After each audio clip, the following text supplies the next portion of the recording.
How do you take your martinis? Shaken or stirred? And I Expect You to Die Too, The Spy and the Liar, you take on the role of an elite super spy, trying to take down the evil Zoraxis and their plan for world domination.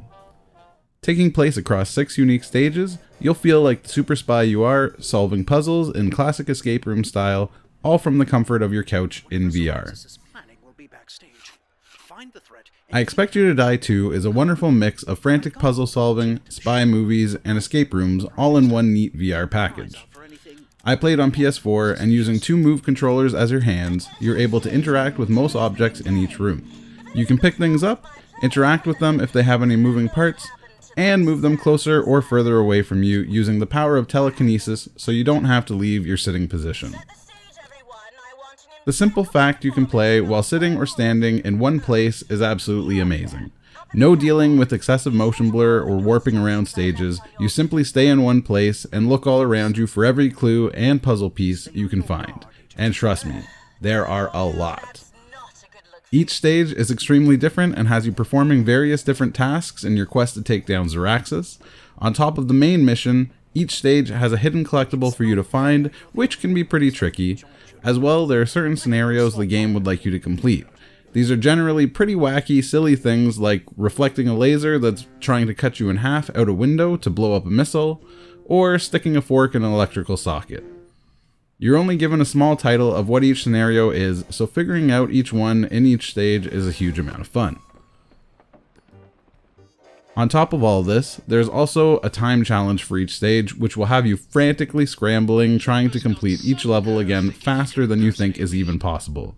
While difficult, trust me, they are possible, but you'll need precision, lots of practice, and learning all the shortcuts you can take in each level to complete them. It's truly incredible how many things are interactive in each stage, and you can sit around just fiddling with objects in the stages or trying on ridiculous disguises and hats strewn about each stage. Loading is fast, and if you happen to die, which will happen a lot, you're able to restart the level really quickly, which is nice. You can always go back and revisit any stages you've cleared before via a level select as well. The sound design in I Expect You to Die Too is second to none. The entire game is backed by a wonderful spy theme music that reminds you of classic James Bond movies.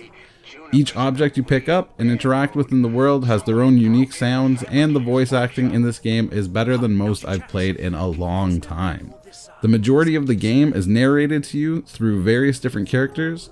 You'll constantly be hearing your handler who helps you in each stage, giving you hints as to what to do, various different agents of Zoraxis, and my personal favorite, John Juniper, celebrity extraordinaire, voiced by none other than Wil Wheaton. Every person does an amazing acting job, and it all just makes you feel even more engrossed in the spy game.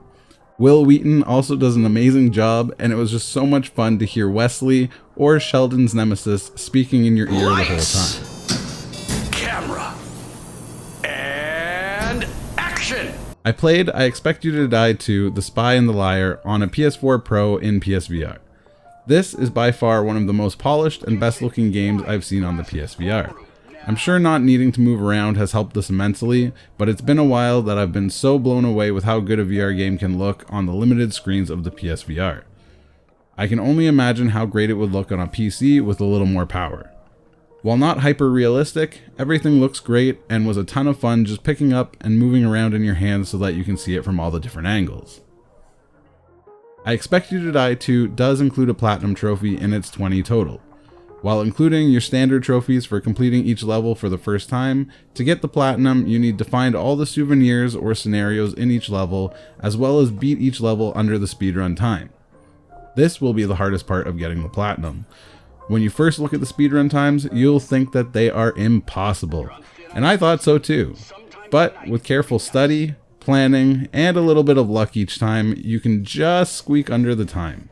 You will need to play each level many times though to get down exactly all the steps that are required to finish, and often you'll need to be completing tasks before you're actually asked to do them. I Expect You to Die Too is a really fun homage to all things spy movies and escape rooms. I haven't felt so engrossed in a VR game in quite a while that I didn't want to stop playing. Each level gives fun, unique challenges to puzzle and work on, and it's really satisfying when you figure out a new way to complete them.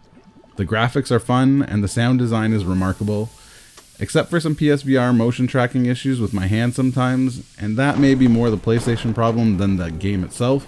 I had an absolute blast playing the game, and only wish there were more levels so I could keep playing. I Expect You to Die 2 is perfect for anyone who enjoys puzzles, escape rooms, and the spy genre. The ability to play in one place without having to move around should make it easier for more people to stomach without as much motion blur. The characters and voice acting put this game on another level, and I would highly recommend I Expect You to Die 2 to anyone with a VR setup.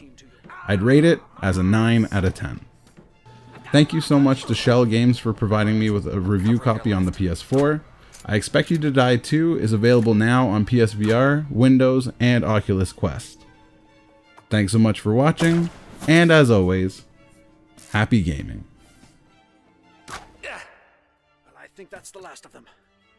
I lost sight of the Prime Minister in the chaos, but I think he made it out. No sign of the Fabricator either. Well, let's debrief back at the van.